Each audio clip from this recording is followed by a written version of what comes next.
আজকে যাচ্ছি আমি মাঠে এই ভ্যানটা নিয়ে। কারণ এই ভ্যানটা নিয়ে যাচ্ছি এই কারণে যে আমাদের পাট আনতে হবে, অনেক পাট রয়েছে, খালে জাগ দিয়েছে পাট ছাড়ছে।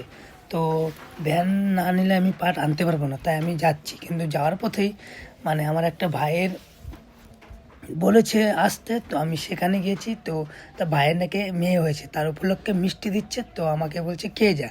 তো আমি যাওয়ার পথে ওই বাড়ির থেকে মিষ্টি খেয়ে এখন যাচ্ছি খালপাড়ে।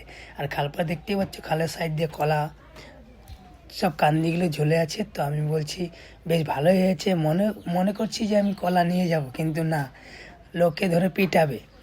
তো গাইস, অলরেডি আমি চলে এসেছি আমাদের পাট ছাড়ানোর জায়গায়। তো এই গাড়িগুলো দেখতেই পাচ্ছ, এই পাটের গাড়িগুলো সব আমাকে উঠাতে হবে ভ্যানের মধ্যে। তো আর এই পাটকারিগুলো কিন্তু আমাদের, ঠিক আছে, সবই আমাদের, কিন্তু এই কাজগুলো ধীরে ধীরে করতে হবে। আজকে অনেক কষ্ট হবে কাজগুলো করতে, তবুও আমাকে করতে হবে, না হলে কে করবে বলো? নিজের কাজটা করতে হবে না?